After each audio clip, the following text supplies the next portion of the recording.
Voy a compartir en esta mañana y he titulado este mensaje La transformación de la iglesia de los últimos tiempos. Para los que toman nota, la transformación de la iglesia para los últimos tiempos. Saludamos a todos los que nos siguen allí a través del internet, de nuestro canal de YouTube. Si usted por algún motivo no pudo asistir los domingos anteriores, usted puede entrar allí y va a encontrar los mensajes del apóstol, los mensajes que hemos venido enseñando todo este tiempo. Escuche la palabra, edifíquese. Es un medio de gran bendición. Amén. Usted puede entrar a YouTube y busca IDFutCall, como lo ve en la pantalla, y allí va a poder estar conectado, recibiendo, discipulándose y preparándose para este tiempo de gloria. Amén. Saludamos a todos los que nos ven en vivo de los diferentes países. Que el Señor les bendiga y gracias por estar siempre conectados. Bien. He estado buscando al Señor para entender qué es lo que Él está haciendo en este tiempo, en las naciones, en la nación, en la iglesia. Y creo que no hay evidencias más genuinas de todo lo que está sucediendo que estamos en los últimos tiempos. Creo que todo lo que está pasando bíblicamente son señales de que el Señor viene pronto. Así que la iglesia debe actuar y debe vivir de acuerdo a los tiempos. Como iglesia nosotros no podemos ignorar los tiempos que estamos viviendo. Y aquí en este pasaje de la Biblia encontramos algunas señales que hoy están ocurriendo que nos permiten entender que en este tiempo necesitamos entender qué es lo que el Señor quiere de nosotros y cómo debemos actuar. Porque si bien aún estamos a tiempo de corregir, de enderezar, de cambiar áreas en nuestra vida para que podamos tener el privilegio y la bendición de agradar al Señor. Mateo capítulo 24 versículo 3 dice: y estando él sentado en el monte de los olivos, los discípulos se le acercaron aparte diciendo: dinos cuándo serán estas cosas y qué señal habrá de tu venida y del fin del siglo. O la pregunta que les hicieron los discípulos: ¿cuándo será tu venida? ¿Cuándo será el fin de los tiempos? ¿Cuándo? Dice el versículo 4 que respondiendo Jesús les dijo. Voy a tocar algunos que son importantes porque vamos a estar hablando de este tema en todos estos domingos hasta que acabe el año. Porque algo que el Espíritu está hablando a la iglesia global, con todo lo que está pasando, es que tenemos que estar listos y preparados para la venida del Señor. Sin embargo, estamos en una transición, dígame bien, de iglesia a novia. Repito, tenemos que entender que si el Señor viene por su novia. Y la novia es aquella que ha pasado por un proceso de santificación y de purificación. Por lo tanto, usted y yo necesitamos entender esa transición y a través de nuestra obediencia convertirnos en la novia del Señor. Diga conmigo: yo declaro que mi casa y yo y mi nación nos convertiremos en la novia del Señor. Hay algunas señales que vamos a leer aquí, no las voy a leer todas. Pero sí, esto nos evidencia por la palabra que estamos en los últimos tiempos. Por ejemplo, algunos acontecimientos del mundo entero que evidencian los últimos tiempos y la segunda venida del Señor. Versículo 5. Porque vendrán muchos en mi nombre diciendo yo soy el Cristo, y a muchos ¿qué? Esto ya está sucediendo. Pastores en muchos países del mundo se hacen pasar por Jesús, por el Mesías. En Brasil, en Asia, en Europa. No hace mucho falleció uno de los que aquí en Colombia quiso engañar a muchas personas, muchas denominaciones, autonombrándose como el Cristo, como el Mesías. Entonces, esta señal ya está sucediendo. Versículo 6. Oiréis de guerras y rumores de guerras. Oiga bien, guerras y rumores de guerras. El conflicto que hay, o la escala de conflicto que hay a nivel mundial, es muy alta. Pareciera que algunos procesos de paz en la historia que se hicieron no fueron lo suficientemente contundentes para traer una cultura de paz y transformación social. ¿Por qué? Porque usted tiene que entender esto: sin justicia no hay paz. Entonces, el conflicto del Medio Oriente, el conflicto latente que hay entre Rusia y Estados Unidos, rumores de una tercera guerra mundial, eso evidencia que esto es una señal que está sucediendo. Versículo 7. Porque se levantará nación contra nación y reino contra reino, y habrá pestes y hambres y terremotos en diferentes lugares. Estuvimos en una capacitación en Estados Unidos la semana pasada, y era impresionante ver, hermano, cómo en las calles había una atmósfera de temor, de perplejidad, de angustia. Los árboles caídos, árboles, palmeras de una altura tremenda, desarraigados, como si alguien los hubiera sacado así con la mano y los hubiera puesto a un lado, de la raíz, toda la raíz por fuera.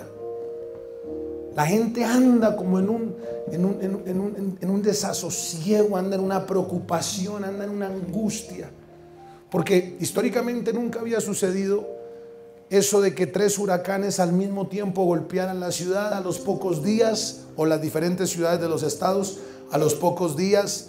Aquel hombre que en Las Vegas, con diferentes armas, mató a más de 50 personas. A los pocos días allí en la Florida, una gente, vandalismo terrible, robándose algunos carros, algunos de ellos murieron. Hay una serie de acontecimientos complejos, por lo que quiere decir que esto también está sucediendo. Terremotos, usted sabe lo que sucedió en México, usted sabe lo que sucedió en Puerto Rico. Aquí no nos llegan casi noticias de Puerto Rico, pero como en Estados Unidos hay tanto puertorriqueño, hay una conexión fuerte entre Estados Unidos y Puerto Rico. Es terrible cómo está ese país. Las iglesias destruidas, pastores perdieron sus casas, perdieron sus familias. A nosotros no nos llega mucha información, pero eso está sucediendo en las naciones. Versículo 9. Entonces os entregarán a tribulación y os matarán, y seréis aborrecidos de todas las gentes por causa de mi nombre. Eso es una señal que también está sucediendo. Nos critican, nos persiguen. Mire algunos datos que encontrábamos de la persecución mundial que nos agolpa hoy por hoy, en la actualidad. Dice que aproximadamente 322 cristianos son asesinados por cuestión de su fe. Y esto es un dato mensual de lo que la estadística alcanza a capturar, porque hay cosas que la estadística no obtiene. En diferentes partes del mundo, 214 iglesias y propiedades cristianas son destruidas, y 772 formas de violencia son cometidas contra cristianos. Entonces, persecución está sucediendo. Versículo 10. Muchos tropezarán entonces y se entregarán unos a otros, y unos a otros se aborrecerán. Gente que deserta de la fe, gente que llevaba 10 años, 15 años, 20 años fieles en el Señor, y hay un fenómeno que la gente que más comprometida estaba con el Señor, de un momento a otro decidieron no congregarse, decidieron dudar de la palabra, de Cristo, de la salvación, dudar de la iglesia. Todo esto está sucediendo. Pero también dice el versículo 9 que el versículo 10 dice que también se entregarán unos a otros y se aborrecerán. Qué tremendo es ver que los ataques que hay hacia pastores o hacia siervos es de gente de adentro de la iglesia. Es tremendo, pero es lo que está sucediendo. Gente grabando audios, destruyendo a un siervo de Dios. Pero es bíblico. Tienen que pasar. Ahí mismo dice en el versículo 12: y por haberse multiplicado la maldad, es decir, la iniquidad, el amor de muchos, ¿qué? Se enfriará. Mas el que persevere hasta el fin, este será salvo. La ciencia aumentará. Daniel lo profetizó años antes. En fin, no podemos ser inconscientes de que todo esto que está pasando es bíblico y anuncia el fin de los tiempos y la venida del Señor. ¿Cuántos están de acuerdo con eso? Sin embargo, en el versículo 44 hay algo que me llamó la atención. Porque después que describe otras señales, hay muchas otras señales, pero las vamos a ir estudiando en este tiempo. Y he querido tocar este tema porque la iglesia tiene que volver al mensaje de la confrontación. La iglesia tiene que volver al mensaje del arrepentimiento. La iglesia tiene que volver al mensaje que purifica, que santifica, que exhorta, que confronta. Las personas están buscando iglesias para que sean motivadas y para que no se les confronte y no se les hable de su pecado ni de la consecuencia del pecado. Y de eso nosotros no podemos participar. Si bien Dios es un Dios de poder, Dios es un Dios de amor, Dios es un Dios reconciliador, restaurador, Dios es un Dios de juicio también. Y como iglesia nosotros tenemos que llevar al pueblo al arrepentimiento, al cambio. Es nuestra tarea.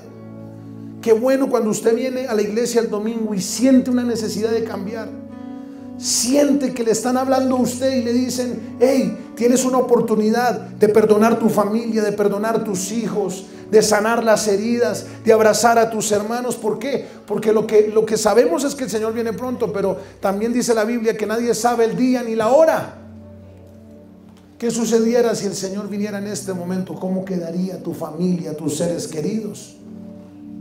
Entonces, tenemos que volver a ese mensaje donde nos confronten para salvación y para arrepentimiento. Entonces, en el versículo 44, después de que describe todas estas señales, miren lo que dice. Dice 44: por tanto también vosotros estad, ¿qué? Preparados. Ojo con esto. ¿Qué es lo que dice la palabra? Tenemos que estar ¿cómo? Preparados. Tenemos que tener una conducta coherente a este tiempo, que es lo que le he venido diciendo en el mensaje. Porque el Hijo del Hombre vendrá a la hora que no pensáis. 45. ¿Cómo tenemos que actuar en este tiempo? Mire lo que dice: ¿quién es pues el siervo fiel y prudente, al cual puso su Señor sobre su casa para que les dé el alimento a tiempo? Ojo con esto. ¿Qué tiene que ver que el Señor viene con este versículo 45, donde habla de siervos, donde habla de fidelidad y donde habla de predicarle la palabra a aquellos que el Señor ha puesto para que nosotros les enseñemos y les instruyamos? ¿Qué tiene que ver esto? Porque note que el 44 dice: preparados, estén listos. Y en el 45 inmediatamente habla de siervos. El Señor viene por una iglesia que sabe servirle con un corazón íntegro. El Señor viene por una iglesia que es fiel y leal a su palabra, a sus mandamientos, a su doctrina. El Señor viene por una iglesia que hace su voluntad. Oiga bien, mire que dice la palabra: al cual puso el Señor sobre su casa para que les dé alimento. Cuando el Señor le preguntó a Simón Pedro si en verdad lo amaba, si en verdad había entregado su vida por el reino, por el evangelio, lo único que le decía el Señor ya en el nivel de la resurrección, le decía: Pedro, ¿me amas? Pastorea mi rebaño, apacienta mis ovejas. Si hay algo que tenemos que hacer en este tiempo, iglesia, es predicar la palabra de Dios. Si hay algo que tenemos que hacer en este tiempo, es hablar a todo aquel que Dios nos ponga en la oficina, en la casa, en el bus, en la calle, en el parque, en la tienda, donde sea. Entiende que todo lo que Dios ponga a tu alrededor, intencionalmente lo puso al frente como evidencia de la misericordia de Él hacia Él. Imagínate esto: tú eres parte de la misericordia de Dios en la tierra. Wow, eso está tremendo. Diga conmigo: yo soy parte de la misericordia de Dios en la tierra. Versículo 46. Mira lo que dice el versículo 46. Bienaventurado aquel siervo. ¿Aquel qué? Siervo. ¿Cuántos siervos hay acá? ¿Sabe qué es un siervo? Esclavo voluntario del prójimo. Aquel que se preocupa por las necesidades de otros. Aquel que se conmueve dentro de sí por lo que le sucede a su hermano, por lo que le sucede a su amigo, o por lo que le sucede a un desconocido. Siervo es aquel que deja a un lado el egoísmo y la individualidad, el cómo me siento, el cómo estoy, el cómo me veo, por empezar a decir cómo se siente él, cómo se ve él, cómo actúa él, cómo se ve él. No hay algo más destructivo en este tiempo que el egoísmo que los seres humanos queremos vivir. De hecho, nos vamos de una iglesia porque nos sentimos mal. Nos vamos de una congregación porque nos sentimos mal. Porque lo único que importa es que yo esté bien. Si yo estoy bien, todo está bien. Los demás que se vayan para donde sea. Mientras yo esté bien, todo esté bien. Eso es una evidencia de que no somos ¿qué? Siervos. Bienaventurado aquel siervo al cual cuando su Señor venga le haya siendo así. 47. Mire lo que dice.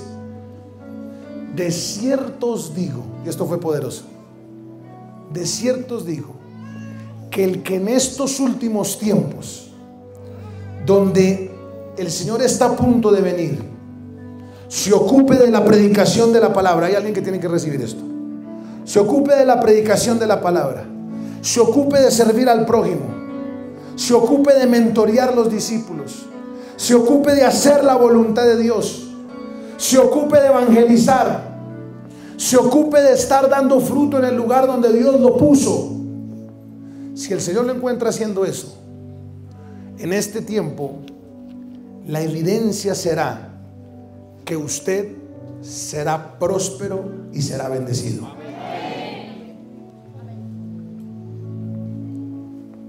No es problema mío. Mire lo que dice. De cierto os digo que sobre todos sus bienes ¿qué? Le pondrá. Ahora, versículo 48. Pero si aquel siervo malo dijera en su corazón: mi Señor tarda en venir. Es decir, si no somos conscientes del tiempo que estamos viviendo. Pastor, ¿cómo sé yo que no soy consciente del tiempo que estamos viviendo? Con mi conducta. Si yo no busco al Señor, si yo no tengo una vida de oración, una vida de sacrificio, una vida de ayuno, una vida de rendición, rendir mi vida a diario por hacer la voluntad de Dios. Si yo no tengo una conducta coherente de la palabra de este tiempo, soy un siervo malo. Y ese siervo malo, dice el versículo 49, y comenzaré a golpear a sus consiervos, y aún a comer y a beber con los borrachos. Vendrá el Señor de aquel siervo en día que éste no espera y a la hora que no sabe, y lo castigará duramente y pondrá su parte con los hipócritas. Allí será el lloro y el crujir ¿de qué? De dientes. Entonces, tenemos que tomar una decisión hoy, iglesia. Dios no te trajo hoy por casualidad a este lugar. Ni siquiera fue porque alguien te convenció. No, gracias a Dios por aquel que te invitó. Pero lo que quiero decirte en esta mañana es que si Dios te trajo en este tiempo a este lugar, es porque Él quería hablarte directamente a tu corazón y hoy darte una oportunidad de cambio.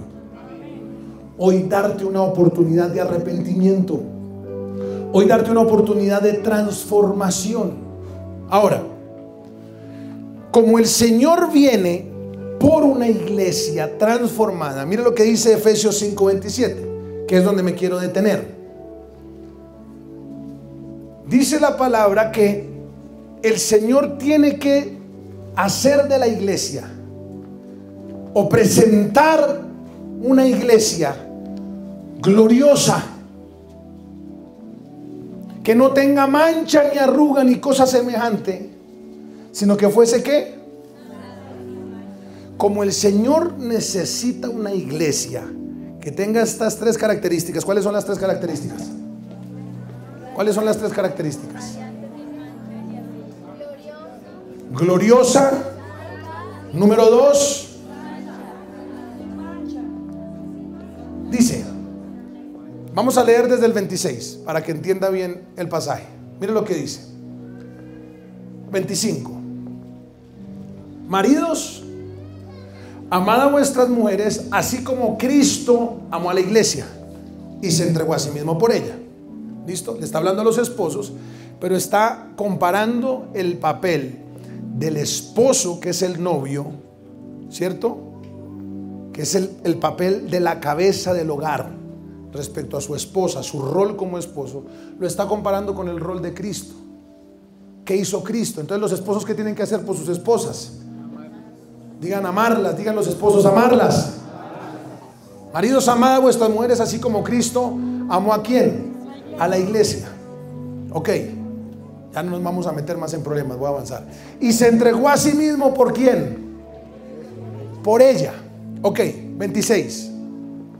Para santificarla, habiéndola purificado en el lavamiento del agua por la palabra. El Señor necesita una iglesia que sea santificada y purificada, porque el objetivo del Señor está en el versículo 27. Miren lo que dice: a fin de presentársela a sí mismo una iglesia ¿qué? Gloriosa, que no tuviese mancha ni arruga. Pare ahí en esas tres. ¿Cuál es el objetivo del Señor en este tiempo? Una iglesia gloriosa, una iglesia sin mancha y una iglesia sin arruga. Ahora, cuando habla de iglesia, está hablando de usted y de mí. Dígale que está al lado: tú eres la iglesia. Entonces, número 1, ¿qué es una iglesia gloriosa? Diga conmigo: el Señor viene por una iglesia gloriosa. ¿Cuál fue la intención de Génesis 1:26? Hizo Dios, dijo Dios, hagamos al hombre. ¿Cómo? Conforme a nuestra imagen, conforme a nuestra semejanza, para que gobierne, para que sojuzgue, para que se fructifique, para que multiplique. El Señor en este tiempo quiere ver una iglesia que ande en la dimensión de la gloria, una iglesia que manifieste su poder, una iglesia que manifieste lo sobrenatural, una iglesia que gobierne, una iglesia que conquiste, una iglesia que avance, que impacte en la radio, que impacte la música, que impacte la televisión, que impacte la educación, que impacte el gobierno. Él necesita una iglesia que refleje su gloria. Desde Génesis 1:26 hay una intención de Dios para que usted y yo gobernemos en la tierra. Diga conmigo: yo fui diseñado para gobernar. Ahí está. ¿Para qué fuimos hechos a imagen y semejanza de Él? Para señorear. Señorear. Entonces, la iglesia gloriosa es aquella que manifiesta su poder, su gloria, irradia su imagen, pero es una iglesia que también es una evidencia de la fructificación. Yo no sé si tú me estás entendiendo, pero en este tiempo Dios te va a llevar a un tiempo de fructificación. Tu empresa fructificará, tu red fructificará, tus hijos fructificarán. Alguien tiene que recibir lo que yo estoy soltando para su vida.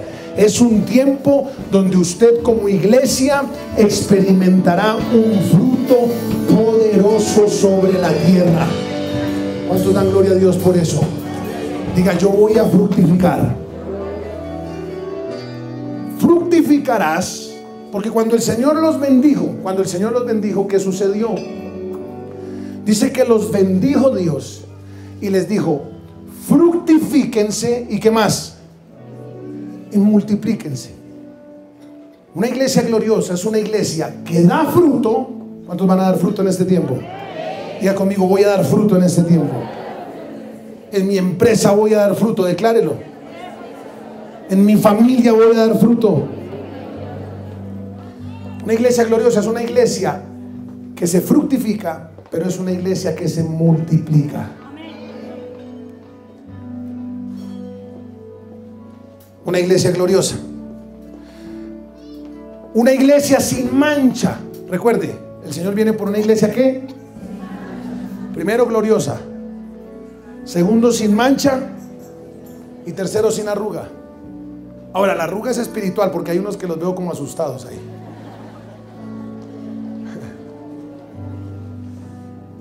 ¿Qué es una iglesia que no tiene mancha? Me puse a escudriñar la palabra mancha. Tiene que ver con el carácter de las personas de este tiempo. Muchos de nosotros quizás conocemos a Dios hace muchos años. Quizás conocemos su palabra hace años. Quizás nos movemos en lo sobrenatural. Dios nos usa, liberamos, sanamos, restauramos, predicamos. Pero nuestro carácter no evidencia a ese Cristo vivo en nuestro corazón. Nuestro carácter, al contrario, manifiesta que pareciese que Dios no está en nosotros. ¿Por qué? Porque usted tiene que entender que por los frutos los conoceréis. Por su carácter usted manifiesta si en realidad el Señor está dentro de usted o no está dentro de usted. ¿Qué haces cuando alguien te golpea? Cuando alguien te critica, cuando alguien te señala, cuando alguien habla mal de ti. Ese suceso de presión está dándote una radiografía profunda de tu carácter. Así que una iglesia sin mancha es una iglesia que sabe corregir profundas fallas en su carácter.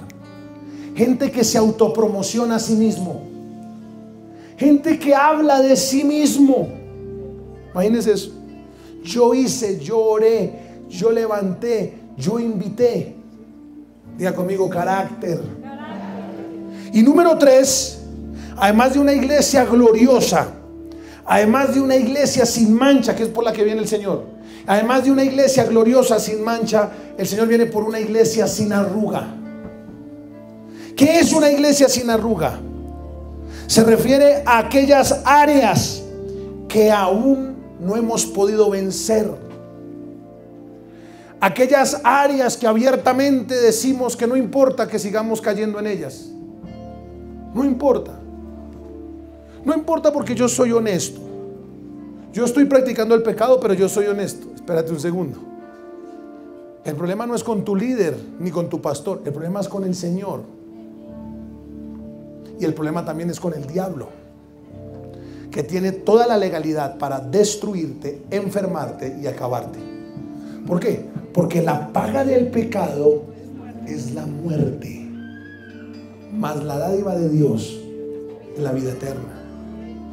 Entonces, son aquellas áreas con las que todavía luchas. Que una arruga, cuando usted toma un vestido y el vestido está arrugado, usted a veces no le para bolas a eso, ¿sí o no? Usted no le presta atención a eso, porque usted dice, no, eso así caminando rápido no se ve. ¿Cuántos hemos dicho eso? Venga, pero plánchelo, mijo, que se ve. No, caminando rapidito eso no se ve. Pero cuando usted agarra el vestido de cerca, usted dice, ¡qué horror! Y empiezan, ¿será que el pastor no mira la ropa antes de ponérsela? Ola? ¡Qué arrugas tan terribles! ¿Por qué? Porque la arruga de lejos no se ve bien, pero de cerca se ve terrible. Hay gente que tiene una apariencia de piedad, que tiene una apariencia de santidad, que tiene una apariencia de misericordia, pero de cerca están en un estado de putrefacción. Sin arrugas. Necesitamos hoy dejar las arrugas en la cruz. Necesitamos hoy decir como David dijo, Señor, mete tu mano en mi corazón y escudriñame. Usted es bendecido cuando, usted y yo somos bendecidos cuando somos confrontados por la palabra. No crea que yo me estoy saliendo de la confrontación, no. El primero en ser confrontado soy yo. Señor, necesito caminar en gloria. Necesito quitar las manchas de mi vida y necesito quitar las arrugas. ¿Cuántos están listos para ser libres de esto? Cuando usted entiende que esa es la novia que está buscando el Señor, ¿qué pasa? Entiende la transición en la que estamos. Usted está en una transición de iglesia a novia. Diga conmigo, estoy en una transición de iglesia a novia.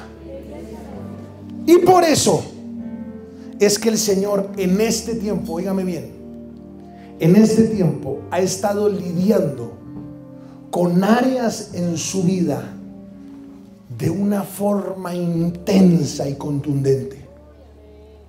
Por eso el Señor le ha permitido a usted pasar por unos años de pruebas difíciles.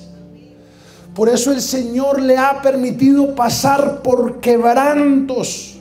Por eso el Señor le ha permitido vivir injusticias a tal punto que usted dice, Señor, pero si yo no estoy en pecado, pero si yo te busco, pero si yo estoy haciendo tu voluntad, pero si yo quiero hacer lo que tú dices, ¿por qué estoy viviendo lo que estoy viviendo? ¿Por qué mis hijos no llegan? ¿Por qué mi familia no llega? ¿Por qué mis finanzas no cambian? ¿Por qué tanta injusticia? ¿Por qué tanta enfermedad? ¿Por qué este examen médico? ¿Por qué esta sentencia de muerte? Y preguntas y cuestionas tu estado actual. Pero lo que quiero decirte es que si en este tiempo estás viviendo procesos intensos con el Señor, si en este tiempo han venido a hacer injusticia hacia ti, han venido a señalarte, han venido a acusarte, han venido a maltratarte, vengo a decirte de parte del Señor, no te preocupes. El Señor te está purificando,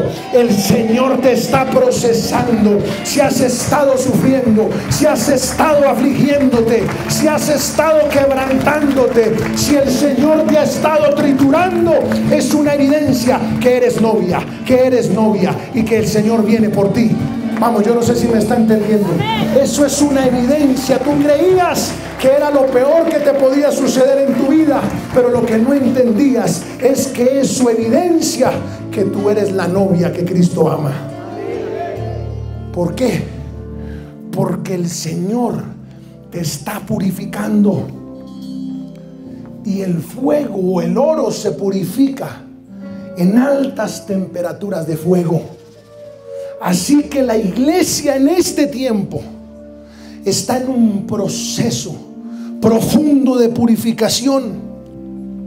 Por eso los momentos difíciles, por eso las enfermedades, el endeudamiento. El Señor te está preparando para los tiempos más gloriosos que nunca antes en tu historia hayas experimentado. Si hay alguien que lo cree, recíbalo en su corazón. Ahora, ok, Señor, ¿cómo estás purificando y cómo estás lavando? La transición de iglesia a novia está marcada por dos procesos. Oiga bien, dos procesos. Número uno, el Señor nos está purificando, pero también nos está lavando. ¿Cuáles son los dos procesos? Número uno, purificación y lavamiento. Vamos, diga conmigo, purificación y lavamiento. Tranquilo, tranquilo. Todo lo que está viviendo es el Señor purificándolo y lavándolo. Hoy usted va a celebrar las crisis que está viviendo en este tiempo, porque usted dice: gracias, Señor, me estás purificando. Gracias, Señor, me estás procesando. Y me estás procesando como se procesa el oro. Y si me estás procesando como se procesa el oro, quiere decir que soy una joya de un valor muy alto. Aleluya. ¿Cuánto lo reciben? Años de sufrimientos, años de crisis.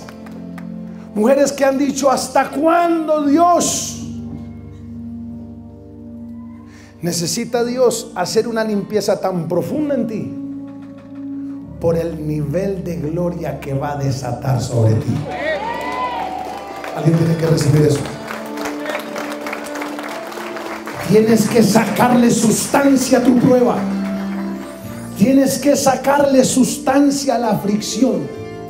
Y como hijo de Dios entendido, decir: gracias, Señor, porque si estoy viviendo todo esto es porque soy tu novia. ¿Cuántos pueden decir: soy tu novia? Dos cosas tengo que terminar: lavamiento y purificación. Diga conmigo: lavamiento, purificación. Voy a empezar por la purificación. ¿Cómo nos purifica el Señor? Con las pruebas. Santiago capítulo 1, versículo del 2 al 4, rápido. ¿Cómo nos purifica el Señor? Diga conmigo: con las pruebas. ¿Cuántos están viviendo pruebas en este tiempo? Alce la mano si usted está viendo una prueba. Lo felicito, porque el Señor lo está purificando y usted es parte de la novia del Señor. Celebre las pruebas, porque el quebranto anuncia la gloria. Porque el sufrimiento nos lleva al crecimiento. Lo que no te destruye, creías que eso que estás viviendo te está destruyendo. No te está destruyendo, te está construyendo. Hermanos míos, Santiago capítulo 1, versículo 2. Hermanos míos, iglesia, tened por sumo gozo cuando os halléis en ¿qué? Diversas pruebas. Así que el que no está pasando por pruebas, pues va a pasar por pruebas. Pero ya usted no se va a amargar. Ya usted no se va a cuestionar. Ya usted no se va a desanimar. Hay gente que se desanima por una prueba de Dios. No, porque son diversas pruebas. Versículo 3. Tienes que estar gozoso. ¿Por qué? Sabiendo que la prueba de vuestra fe produce paciencia. La palabra paciencia viene de una palabra macrosumia, que significa fuerza, templanza, carácter, pasión ante las diferentes adversidades y vicisitudes que Dios permite, sin perder el coraje y la fuerza de seguir haciendo avanzar el reino, de seguir predicando la palabra, de seguir dando fruto, de seguir ministrando, de seguir aconsejando, de seguir sembrando. Hoy el Señor te dice: no te canses de hacer el bien, no pares, no te detengas, no dejes que el desánimo te paralice, porque si hoy perseveras, oye bien, a tu tiempo segarás. A tu tiempo segarás. Segarás. Está escrito, iglesia, está escrito. Creías que no ibas a segar, vas a segar si no desmayas. Amén. Verás la cosecha sin la habilidad de recogerla si paras. Pero si avanzas en tu tiempo, hay alguien que tiene que recibirlo, en su tiempo segarán. Amén. Si no desmayan. Amén. Versículo 4. Mas tenga la paciencia, ¿qué? Diga conmigo: Dios está trabajando en mí. Dios está trabajando en nosotros. Y por eso tenemos que darle gloria. Señor, gracias. Esto es temporal. Estás trabajando en mí. Soy tu novia. Me estás purificando. Me estás lavando. Pero si estoy viviendo pruebas intensas, es porque me estás purificando. ¿Cuántos lo creen? Primera de Pedro capítulo 1 versículo 6. Diga conmigo: las pruebas me están purificando. Cuando usted entiende que las pruebas lo están purificando, las pruebas, en vez de destruir la fe, lo que hacen las pruebas es ensanchar la fe. Porque tienes que pararte firme y decir: esta situación no me va a tumbar. ¿Quién me podrá separar del amor de Dios? Ni lo alto, ni lo profundo, ni principados, ni potestades, ni la enfermedad, ni los accidentes, ni las injusticias, ni la deuda. Nada me podrá separar del amor de Dios. Antes, en todas estas cosas, somos más que victoriosos por medio de aquel que nos amó. Entonces miren lo que dice: en lo cual vosotros os alegráis, aunque ahora por un poco de tiempo, entienda, es temporal. No quiere decir que lo que usted está viviendo no sea difícil. Es difícil lo que estamos viviendo. No es fácil lo que estamos viviendo. Pero aún con lo difícil que sea, lo que usted está viviendo es temporal. ¿Cuántos lo creen? Vamos, diga conmigo: lo que estoy viviendo es temporal. En lo cual vosotros os alegráis, aunque ahora por un poco de tiempo, si es necesario, tengáis que ser afligidos en diversas pruebas. Otra vez la palabra ¿qué? Diversas. Hay unos que dicen: pastor, es que usted no sabe. Salgo de una, me meto en otra y vuelvo y me meto en otra. No hay un solo o una sola temporada de tranquilidad. No se preocupe, está en la palabra. Pero mire lo que dice el versículo 7. Para que sometida a prueba. ¿Cuántos están sometidos a prueba en este tiempo? Para que sometida a prueba vuestra fe, mucho más preciosa que el oro. ¿Cuál es el objetivo? ¿Cuál es el objetivo? El cual, aunque perecedero se prueba con fuego, sea hallada en alabanza, gloria y honra cuando sea manifestado Jesucristo. ¿Cuánto lo vieron? Amén. Sí. Cuando sea manifestado, ¿quién? ¿De qué está hablando el Señor? De su venida. ¿Cómo nos tiene que hallar? ¿Cómo nos tiene que encontrar? ¿Cómo nos tiene que encontrar? En alabanza, en adoración, sirviéndole, haciendo su voluntad. El Señor te está purificando con pruebas. ¿Cómo te purifica el Señor? Pero como el Señor necesita una iglesia gloriosa, sin mancha y sin arruga, no solo tiene que purificarte, sino que también tiene que lavarte. Y para lavar la iglesia, el Señor lava a su novia a través de la palabra. Repito, no solo te está purificando, sino que también te está lavando. ¿Y cómo lava el Señor a su iglesia, a su novia? Con la palabra. Una cosa es ser purificado. Eso es a través de las pruebas. ¿Cuántos me están entendiendo? Ahora le voy a decir algo. Póngame atención que esto le va a interesar. La intensidad de la prueba será de acuerdo a la profundidad de limpieza que tenga que hacer el Señor en usted. Si el santo Dios, no sé si hay alguien que me está entendiendo esto. La intensidad de la prueba será proporcional al nivel de limpieza que tenga que hacer Dios en usted. Pero si no hay tanto mugre, es porque la palabra ya ha venido haciendo su trabajo. ¿Cuántos están entendiendo? A ver. ¿Qué hace la palabra? La palabra te confronta. La palabra te pone contra la pared. Porque la palabra dice: si adulteras, te mueres y te vas para el infierno. Si mientes, estás en pecado. Si deshonras a tus padres, vivirás pocos días de vida en la tierra y te irá mal en todo.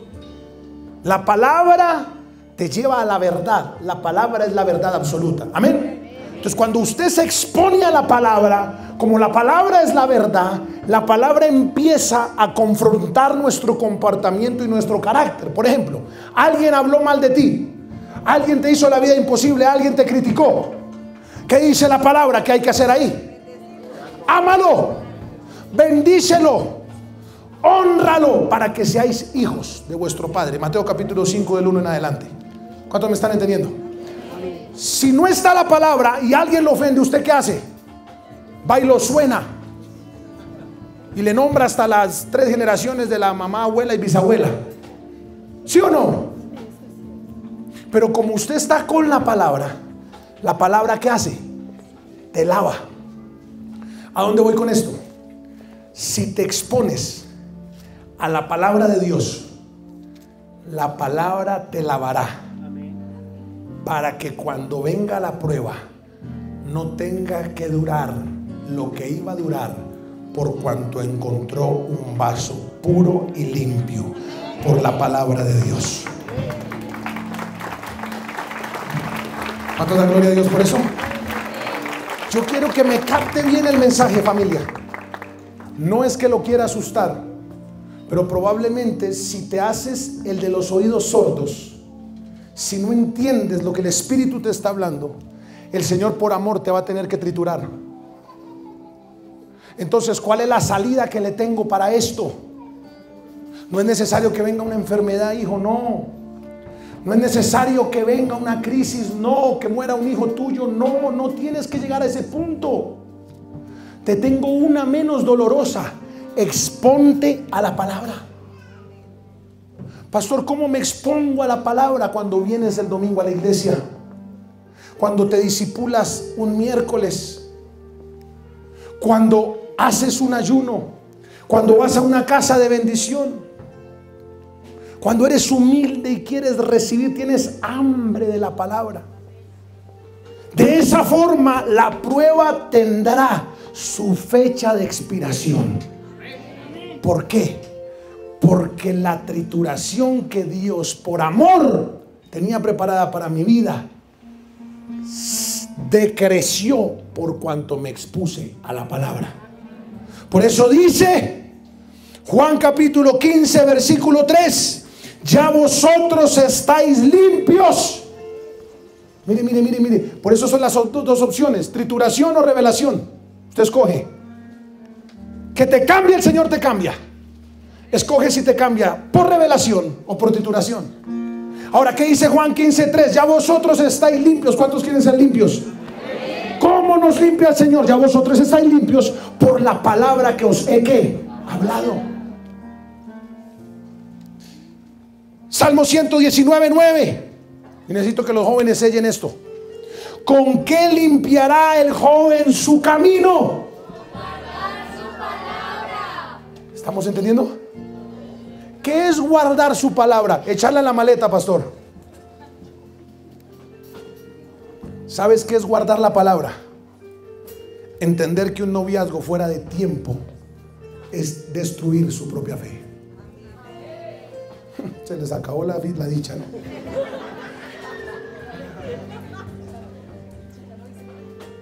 ¿Qué es guardar la palabra? Guardar el corazón, porque de él mana la vida. ¿Qué es guardar la palabra? Respetar a las autoridades y a sus padres. No es guardar la Biblia en la maleta, jóvenes, no. Es mostrar la palabra con tu conducta diaria. Eso es guardar la palabra. ¿Qué nos limpia? Diga conmigo la palabra. Juan 17:17. Santifícalos en tu verdad. Tu palabra es verdad. Dos herramientas que tiene el Señor para limpiarte y purificarte. Te purifica con las pruebas y te limpia con la palabra. te lava con la palabra. La palabra saca la impureza, la palabra saca la lujuria, la palabra saca la perversión, la palabra saca las mentiras, la palabra saca la irreverencia, la palabra saca la crítica, la palabra saca la murmuración, la palabra saca el desánimo. Porque la palabra es la verdad. Diga conmigo, la palabra es la verdad. Vamos, dígalo fuerte, iglesia, la palabra es la verdad. Entonces, cuando es purificada y lavada, es que la iglesia se convierte en novia. Ahora, la novia, y con esto continúo el próximo domingo. En 8 días el apóstol va a estar compartiendo algo que Dios está hablando acerca del Espíritu Santo. Porque una evidencia de la novia es que tiene que ser bautizada con el Espíritu Santo. ¿Cuántos quieren tener una experiencia con el Espíritu Santo? En 8 días el apóstol va a estar en las 2 reuniones, no se lo pierda. Es algo que Dios le habló del Espíritu Santo y va a haber una revolución en este lugar. Dígale que está al lado, no se lo pierda. Escuche, por favor. La novia es un remanente. Ojo que le voy a dar una entradita nomás. La novia es un remanente. Diga conmigo, remanente. ¿Sabe qué quiere decir remanente? El residuo. Es algo poco, algo que quedó al final. La Biblia habla de que en este tiempo la excepción la hará un remanente. Y estoy convencido de que Dios está formando un pueblo. Hace parte de ese remanente. Vamos a darle un aplauso al Señor. Estoy hablando de usted. Tú eres ese remanente. Y el remanente es diferente a la iglesia, porque el remanente se deja transformar. El remanente se aleja del pecado. El remanente sabe vivir en sacrificio, sabe vivir en vigilia, en ayuno y en oración. Póngase de pie ahí donde está.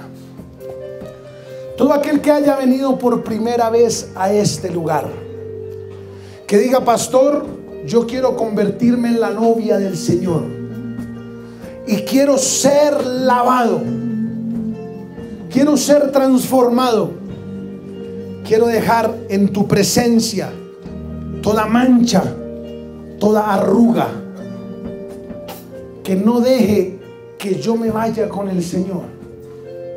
Si tú viniste por primera vez a este lugar y dices: yo quiero hoy rendir mi vida a Cristo, hoy quiero tomar esta oportunidad de ser lavado y no triturado.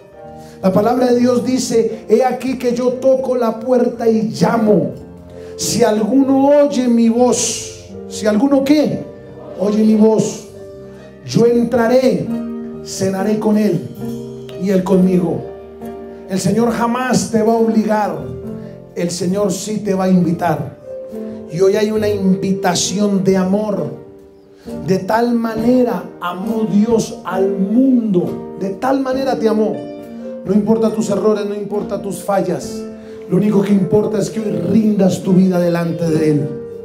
Si eres tú esa persona que hoy vino por primera vez y dice: yo quiero entregar mi vida a Cristo, o si quizás ya habías venido pero te habías apartado, te separaste de los caminos del Señor, enfriaste tu relación con Él y dices: yo quiero hoy restaurar mi vida con el Señor, hoy quiero rendir mi corazón y empezar de cero. ¿Sabes algo? Si los hábitos que tienes en este momento no son coherentes con tus sueños, tienes una de dos: o cambias tus hábitos o cambias tus sueños. Hoy el Señor te está haciendo un llamado a un cambio profundo, a un cambio real, a un cambio de corazón. No se trata de religión. Ninguna religión tiene la posibilidad de hacer lo que Cristo hará en ti. Padre Celestial, Padre Celestial, Más fuerte. Padre Celestial, te doy gracias por esta oportunidad que hoy me das de arrepentirme delante de ti. Reconozco que he pecado y ese pecado me ha separado de tu presencia. Renuncio a toda iniquidad, a toda maldición y a todo pacto con el diablo. En el nombre de Jesús, reconozco que tú eres Dios, que fuiste a la cruz, moriste, pero al tercer día resucitaste y ahora gobiernas desde el trono de la gracia. Señor Jesús, te recibo en mi corazón como Señor y Salvador. Escribe mi nombre en el libro de la vida y regálame la llenura del Espíritu Santo. Espíritu Santo, ven a mi vida, llena mi corazón. Te declaro Rey de mi vida, de mi casa y de mi corazón. Se va la soledad, se va la angustia, se va la enfermedad.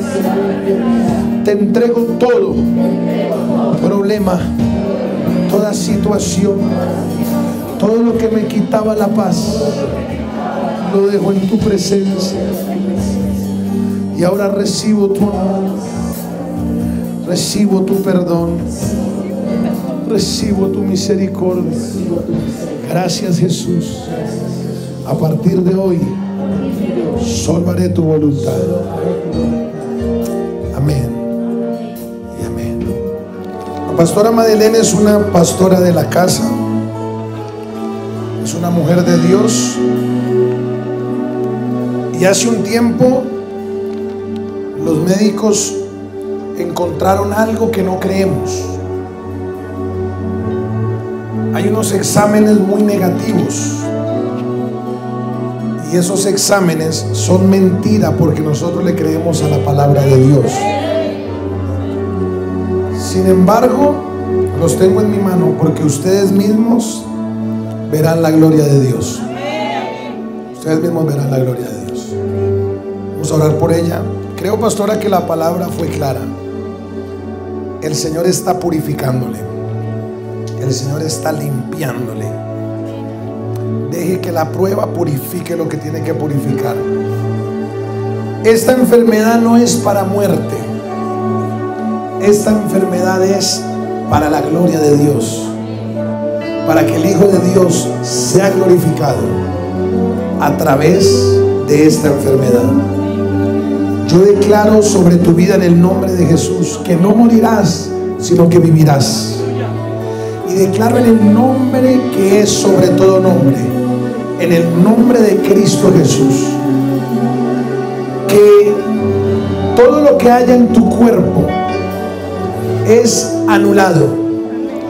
La palabra de Dios dice que Cristo nos redimió de la maldición de la ley, haciéndose maldito por nosotros, pues escrito está: maldito todo aquel que es colgado en un madero.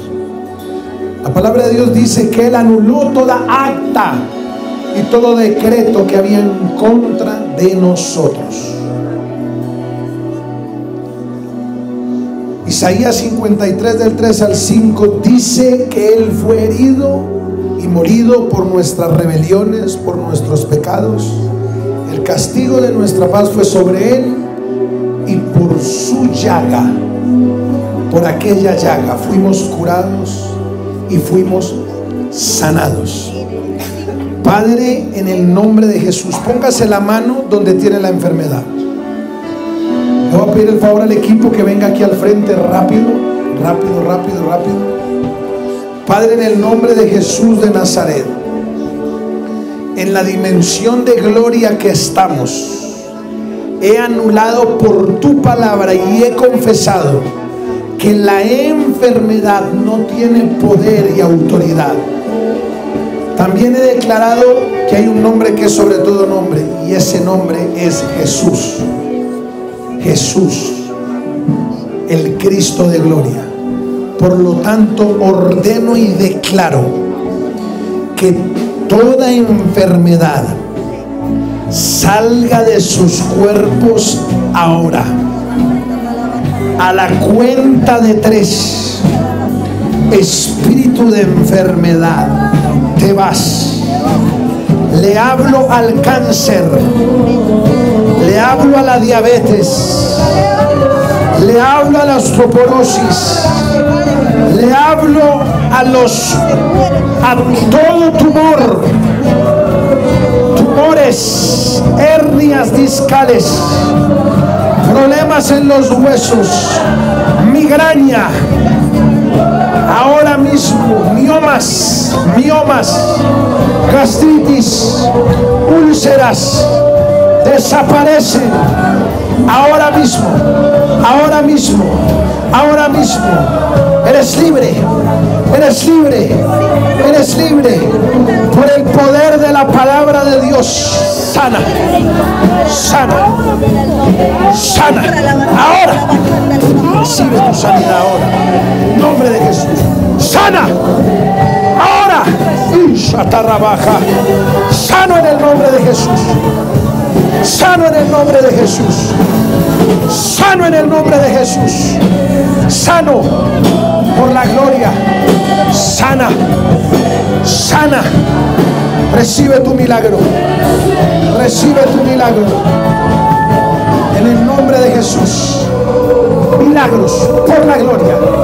Por la gloria. Desato el poder sobrenatural de Dios. Ahora, ahora, ahora. Declaro que la bendición de Dios va con usted esta semana.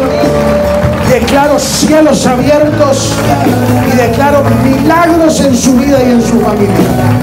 Que el Señor los bendiga a todos.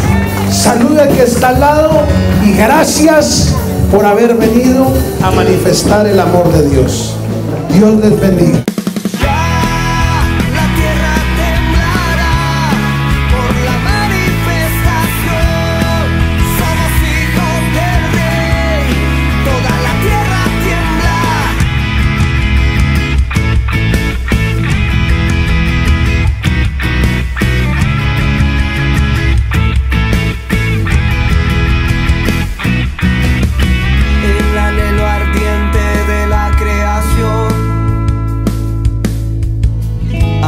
Dar la manifestación.